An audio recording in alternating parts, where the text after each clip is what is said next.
নমস্কাৰ তোমালোক সকলোকে নতুন এটা ক্লাছলৈ স্বাগতম জনাইছো। তো আজিৰ ক্লাছতো আমি অতি গুৰুত্বপূৰ্ণ কিছুমান জ্যামিতিৰ এমচিকিউ লৈছো, সেইবোৰ সমাধান কৰিম। গতিকে ক্লাছটো শেষলৈ চাই যাবা ভালদৰে গুৰুত্ব সহকাৰে।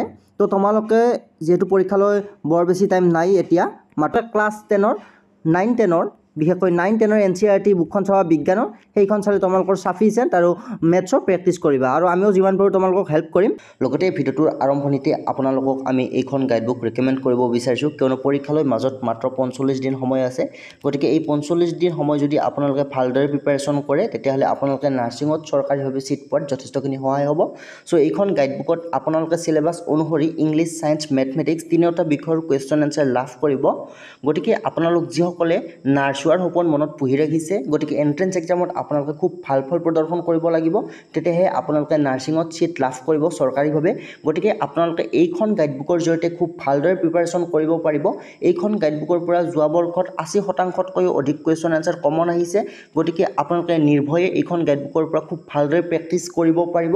যিসকলে এতিয়াও ডাউনলোড কৰি লোৱা নাই, ডাউনলোড কৰি ল'ব পাৰিব। লিংক এই ভিডিঅ'টোৰ তলত ডেছক্ৰিপশ্যন বক্সত দিয়া আছে। যিসকলে ডাউনলোড কৰা নাই, সেই লিংকত ক্লিক কৰি আপোনালোকে ডাউনলোড কৰি মোবাইলতে পঢ়িব পাৰিব, অসমীয়াতে পঢ়িব পাৰিব। গতিকে এইখন গাইডবুকৰ জৰিয়তে আপোনালোকে নাৰ্ছত ছিট লোৱাত যথেষ্টখিনি সহায় হ'ব। ডাউনলোড কৰি ল'ব পাৰিব। চ' বেছি পলম নকৰি ভিডিঅ'টো আৰম্ভ কৰিছোঁ। তো চোৱা, কুৱেশ্যনটো কি দিয়া আছে, এটা চিত্ৰ দিয়া আছে। এইটো চিত্ৰ তোমালোকে নিশ্চয় দেখা পাইছা। চিত্ৰটো কেইডাল বাহু আছে তোমালোকে চাই লোৱা। প্ৰথম এডাল, দুডাল, তিনিডাল, চাৰিডাল। গতিকে এইটো এটা চতুৰ্ভুজ হয়। তো এইটো চতুৰ্ভুজৰ হয়, এইটো চতুৰ্ভুজ, এইটো কোণ দিয়া আছে কিমান, 80 ডিগ্ৰী দিয়া আছে, এইটো 60 ডিগ্ৰী দিয়া আছে, আৰু এই কোণটো দিয়া নাই। এই কোণটো আমাক উলিয়াব দিছে, এক্স কোণটো আমাক সুধিছে কিমান হ'ব। ঠিক আছে, কেনেদৰে উলিয়াবা তো চাই লোৱা ভালদৰে। এইটো চোৱা তোমালোকে, এইটো যিহেতু 90 ডিগ্ৰী সমকোণী চিনডাল আছে, এইটো হৈছে সমকোণী চিন। ঠিক আছে, এই সমকোণী চিনটো ইয়াত দিয়া আছে। গতিকে এইটো আমি কিমান লিখিব পাৰোঁ, এইটো 90 ডিগ্ৰী হ'ব। ঠিক আছে, এইটো যদি 90 ডিগ্ৰী হয়, এইটো 90 ডিগ্ৰী হ'ব। কিয়নো এডাল ভূমিৰ ওপৰত যদি যিকোনো এটা কোণ কৰা হয়, তেনেহ'লে সেই কোণ দুটা কোণৰ যোগফলটো 180 ডিগ্ৰী হয়। ঠিক আছে, এটা যদি 90 ডিগ্ৰী হয়, এইটো 90 ডিগ্ৰী হ'ব। এই কথাটো মনত ৰাখিবা। এডাল ভূমিৰ ওপৰত যিকোনো এটা কোণ কৰে, এনেকৈ কৰিব পাৰে। এই দুটা কোণৰ যোগফল কিন্তু 180 ডিগ্ৰী হয়। এটা যদি 60 ডিগ্ৰী হয়, বাকী এটা 120 ডিগ্ৰী হ'ব, এনেকুৱা ধৰণৰ। যিহেতু ইয়াৰে এটা কোণ 90 ডিগ্ৰী হয়, এইটো কোণো 90 ডিগ্ৰী হ'ব। ঠিক আছে, এতিয়া আমি চতুৰ্ভুজৰ কি জানো, চতুৰ্ভুজৰ চাৰিওটা কোণৰ যোগফল 360 ডিগ্ৰী। 360 ডিগ্ৰীৰ পৰা আমি এই তিনিটা কোণ পাই গ'লোঁ, 90 ডিগ্ৰী, 80 ডিগ্ৰী, 60 ডিগ্ৰী। এইকেইটা আমি যোগ কৰি দিলে এক্সৰ মানটো পাই যাম। ঠিক আছে, এনেকুৱা ধৰণৰ কুৱেশ্যন আমি কালি কৰি আহিছোঁ।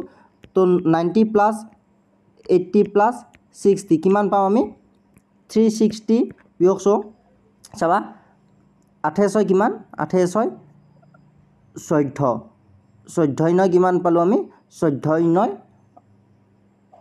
23 পাম চাগে। ঠিক আছে, 230 হৈ যাব। 230 হ'লে আমি কিমান পাম, 230 হ'লে 0 3 1, আমি 130 130 এনচাৰ পাই যাম। তো এক্সৰ ভেলু 130 হ'ব, এই কোণটো 130 হ'ব। কেনেদৰে কৰিলোঁ নিশ্চয় বুজি পাইছা। তো চোৱা, যিহেতু এইটো এটা চতুৰ্ভুজ, ইয়াত আমাক এই কোণটো দিয়া নাছিল, যদিও আমি উলিয়াই লৈছোঁ। যিহেতু এইটো কোণ 90 ডিগ্ৰী, এই কোণটো 90 ডিগ্ৰী হ'ব। কিয়নো যদি এডাল ভূমিৰ ওপৰত যিকোনো এটা কোণ কৰা হয়, সেই কোণকেইটাৰ যোগফল 180 ডিগ্ৰী হয়। ঠিক আছে, যিহেতু এইটো 90 ডিগ্ৰী, গতিকে এইটো 90 হ'ব। ঠিক তেনেদৰে আমি এই তিনিটা কোণ পাই গ'লোঁ। যিহেতু চতুৰ্ভুজটো গোটেই চতুৰ্ভুজটোৰ আমাৰ কি দিয়া আছে, গোটেই চতুৰ্ভুজটোৰ কোণকেইটাৰ যোগফল 360 ডিগ্ৰী। গতিকে আমি তিনিটা পাইছোঁ। গতিকে এই তিনিটাৰ যোগফল 360ৰ পৰা বিয়োগ কৰি দিলে আমি 130 পাইছোঁ। গতিকে এইটো 130টো হ'ব এক্সৰ ভেলু, মানে এক্স কোণটো হ'ব 130 ডিগ্ৰী। সেই অনুসৰি option B correct answer. Next question চোৱা, ওপৰৰ চিত্ৰটোত এক্সৰ মান হ'ব। অৰ্থাৎ ওপৰৰ চিত্ৰটো দিছে, পঞ্চভুজ হয় নে চতুৰ্ভুজ হয় একো দিয়া নাই, আমি উলিয়াই ল'ব লাগিব। কেইডাল বাহু আছে চাই লওঁ, এডাল আছে, দুডাল আছে, তিনিডাল, চাৰিডাল, 5ডাল আছে। গতিকে এইটো এটা পঞ্চভুজ হয়, এইটো এটা পঞ্চভুজ হয়। ঠিক আছে, এইটো এটা পঞ্চভুজ হয়। গতিকে ইয়াত চোৱা, এটা চিম্বল ইউজ কৰিছে।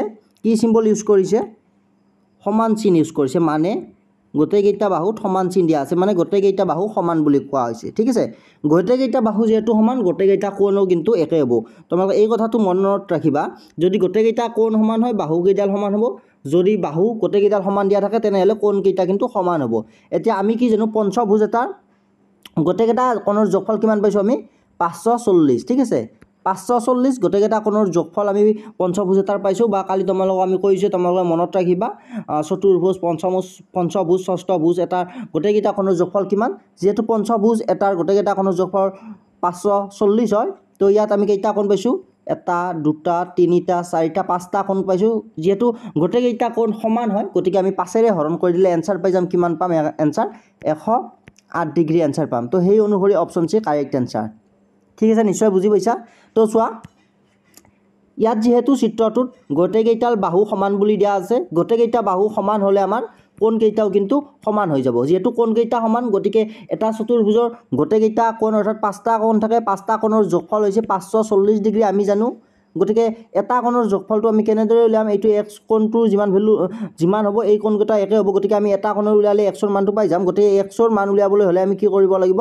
5ৰে হৰণ দিব লাগিব যেহেতু 5টা টোটেল কোণ আছে তো আমি 108 ডিগ্ৰী পাম তো সেই অনুসৰি অপশ্যন সি কাৰেক্ট আনসাৰ দুবাৰ আমি ভালদৰে বুজাই দিছোঁ ভালদৰে বুজি ল'বা নেক্সট চোৱা এটা সামান্তৰিকৰ এটা কোণ সমকোণ হ'লে চতুৰ্ভুজটো এটা কি হ'ব বৰ্গ ৰম্বাস আয়ত এটাও নহয় তো এটা সামান্তৰিকৰ এটা কোণ যদি সমকোণ হয় তেতিয়াহ'লে চতুৰ্ভুজটো কি হ'ব চোৱা এটা কোণ সমকোণ হোৱাৰ লগে লগে এনেকুৱা ধৰণৰ হ'ব তো তেতিয়া সামান্তৰিকটো এটা আয়ত হৈ যাব ঠিক আছে পৰীক্ষালৈ মাজত মাত্ৰ 45 দিন সময় আছে গতিকে এই 45 দিন সময় যদি আপোনালোকে ভালদৰে প্ৰিপাৰেচন কৰে তেতিয়াহ'লে আপোনালোকে নাৰ্ছিঙত চৰকাৰীভাৱে সিট পোৱাত যথেষ্টখিনি সহায় হ'ব সো এইখন গাইডবুকত আপোনালোকে সিলেবাস অনুসৰি ইংলিছ সায়েন্স মেথমেটিক্স তিনিওটা বিষয়ৰ কোৱেশ্চন আনসাৰ লাভ কৰিব গতিকে আপোনালোক যিসকলে নাৰ্ছ হোৱাৰ সপোন মনত পুহি ৰাখিছে গতিকে এন্ট্ৰেন্স এক্সামত আপোনালোকে খুব ভাল ফল প্ৰদৰ্শন কৰিব লাগিব তেতিয়াহে আপোনালোকে নাৰ্ছিঙত সিট লাভ কৰিব চৰকাৰীভাৱে গতিকে আপোনালোকে এইখন গাইডবুকৰ জৰিয়তে খুব ভালদৰে প্ৰিপাৰেচন কৰিব পাৰিব এইখন গাইডবুকৰ পৰা যোৱা বৰ্ষত 80%তকৈ অধিক কোৱেশ্চন আনসাৰ কমন আহিছে গতিকে আপোনালোকে নিৰ্ভয়ে এইখন গাইডবুকৰ পৰা খুব ভালদৰে প্ৰেক্টিছ কৰিব পাৰিব যিসকলে এতিয়াও ডাউনলোড কৰি লোৱা নাই ডাউনলোড কৰি ল'ব পাৰিব লিংক এই ভিডিঅ'টোৰ তলত ডেসক্ৰিপচন বক্সত দিয়া আছে যিসকলে ডাউনলোড কৰা নাই সেই লিংকত ক্লিক কৰি আপোনালোকে ডাউনলোড কৰি মোবাইলতে পঢ়িব পাৰিব অসমীয়াতে পঢ়িব পাৰিব গতিকে এইখন গাইডবুকৰ জৰিয়তে আপোনালোকে নাৰ্ছত সিট লোৱাত যথেষ্টখিনি সহায় হ'ব ডাউনলোড কৰি ল'ব পাৰিব নেক্সট চোৱা তলৰ কোনটো উক্তি অশুদ্ধ ৰম্বাসৰ কৰ্ণ দুডালে পৰস্পৰ লম্বভাৱে দ্বিখণ্ডিত হয় ৰম্বাসৰ প্ৰতিটো কোণ সমান প্ৰতিটো আয়তে এটা সামান্তৰিক সকলোবোৰ বৰ্গই ট্ৰেপিজিয়াম ইয়াৰে কোনটো উক্তি অশুদ্ধ সুধিছে তো ইয়াৰে অশুদ্ধ উক্তি অপশ্যন বি হ'ব ৰম্বাসৰ প্ৰতিটো কোণ সমান তো ৰম্বাস এটাৰ প্ৰতিটো কোণ সমান নহয় এইটো অশুদ্ধ চোৱা ৰম্বাসৰ কৰ্ণদুডাল পৰস্পৰ লম্বভাৱে দ্বিখণ্ডিত হয় এইটো শুদ্ধ হয় ৰম্বাস এটাৰ কৰ্ণদুডাল পৰস্পৰ লম্বভাৱে দ্বিখণ্ডিত হয় মনত ৰাখিবা শুদ্ধ প্ৰতিটো আয়তে এটা সামান্তৰিক আয়তটো প্ৰতিটো আয়ত এটা সামান্তৰিক হয় এইটো শুদ্ধ আৰু সকলোবোৰ বৰ্গই এটা ট্ৰেপিজিয়াম হয় এইটো শুদ্ধ কিন্তু ৰম্বাসৰ প্ৰতিটো কোণ সমান নহয় এইটো এটা অশুদ্ধ উক্তি হয় ঠিক আছে সেই অনুসৰি option B correct answer next চোৱা এটা আয়তৰ দুটা সন্নিহিত বাহু পৰস্পৰ সমান হ'লে চতুৰ্ভুজটো হ'ব আয়ত বৰ্গ ৰম্বাস এটাও নহয় এটা আয়তৰ সন্নিহিত বাহু পৰস্পৰ সমান হ'লে চতুৰ্ভুজটো হ'ব বৰ্গ তো তোমালোকে বাহুকেইটা মনত ৰাখিবা সন্নিহিত বাহু দুটা যদি পৰস্পৰ সমান হয় তেতিয়াহ'লে চতুৰ্ভুজটো এটা বৰ্গ হ'ব নেক্সট কুৱেশ্যন চোৱা একে ভূমি আৰু একে সমান্তৰাল সৰল ৰেখাৰ মাজত থকা ত্ৰিভুজৰ কালি আয়তৰ কালিৰ সমান আধা দুগুণ এটাও নহয় কি কৈছে একে ভূমি আৰু একে সমান্তৰাল সৰল ৰেখাৰ মাজত থকা ত্ৰিভুজৰ কালি আয়তৰ কালি কি হ'ব আয়তৰ কালি আধা হ'ব নেক্সট চোৱা তোমালোকে এইটো চিত্ৰ ভালদৰে মন কৰিবা ইয়াত ত্ৰিভুজটোৰ যিটো এইটো এক্স কোণটো ভেলু দিছে কিমান হ'ব আমি জানো ত্ৰিভুজ এটাৰ তিনিটা অন্তকোণৰ যোগফল 180 ডিগ্ৰী হয় এইটো কোণ এইটো কোণৰ তিনিটা অন্তকোণৰ যোগফল 180 ডিগ্ৰী ঠিক আছে তো এতিয়াহ'লে এক্সৰ ভেলু উলিয়াবলৈ হ'লে আমাক এই কোণটোৰ ভেলুটো দিয়া আছে আমি এই কোণটো উলিয়াই ল'ব লাগিব তো আমি জানো নিশ্চয় এডাল ভূমিৰ ওপৰত যদি এনেদৰে কোণটো টানা থাকে এই দুটা কোণৰ যোগফল 180 ডিগ্ৰী গতিকে এই কোণটো 120 ডিগ্ৰী হ'লে 180 পৰা 120 বিয়োগ দিলে আমাৰ কিমান থাকিব 60 ডিগ্ৰী থাকিব গতিকে এই কোণটো আমাৰ এই কোণটো 60 ডিগ্ৰী হ'ব ঠিক আছে এই কোণটো 60 ডিগ্ৰী গতিকে আমি কি জানো তিনিটা কোণৰ যোগফল যেহেতু 180 ডিগ্ৰী আমি এনেদৰে লিখিব পাৰোঁ নেক্সট চোৱা যেহেতু এই তিনিটা কোণৰ যোগফল 180 ডিগ্ৰী গতিকে আমি এনেদৰে লিখিব পাৰোঁ x প্লাছ এই কোণটো কিমান দিয়া আছে টুৱাইছ x প্লাছ 15 দিয়া আছে নেক্সট আমি এই কোণটো কিমান পালোঁ এই কোণটো আমি 60 ডিগ্ৰী পালোঁ এই কোণটো আমি 60 ডিগ্ৰী পালোঁ এই গোটেইকেইটা কোণৰ যোগফল সমান আমি 180 ডিগ্ৰী লিখিব পাৰোঁ এইখিনি সমান কৰি ধান কৰিলে আমি x ৰ ভেলু পাই যাম তো চাই ল'বা x টুৱাইছ x আমাৰ 28x হৈ যাব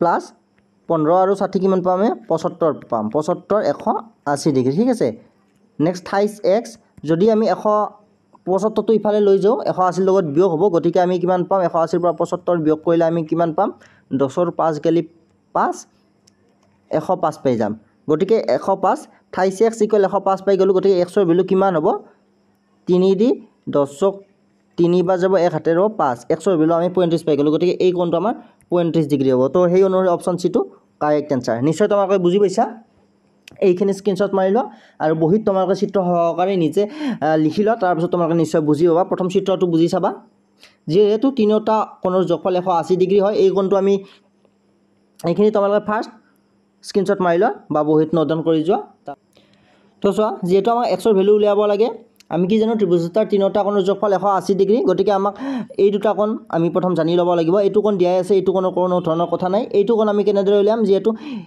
ভূমিতলৰ ওপৰত থকা কোণ এটা হলে কোণ দুটাৰ যোগফল 180 ডিগ্ৰী হয় আমি জানো ইতিমধ্যে পাই আহিছো গতিকে 180 ৰ পৰা 120 টো বিয়োগ কৰিলে আমি কিমান পাম 120 বিয়োগ কৰিলে 60 ডিগ্ৰী পাম গতিকে এই কোণটো আমাৰ 60 ডিগ্ৰী হ'ব গতিকে এই দুটা কোণ পাই গলো গতিকে এই তিনিটা কোণৰ যোগফল 180 ডিগ্ৰী আমি জানো গতিকে সেই সূত্ৰ অনুসৰি তোমালোকে যদি বহাই দিয়া 2x + 15 + 60 ইকুৱেল 180 এইখিনি তোমালোকে x ৰ ভ্যালু উলিয়ালে এনসাৰ পাবা 35 এইটো হ'ব এনসাৰ ঠিক আছে এনেদৰে কৰিবা নেক্সট কোৱেশ্চন চোৱা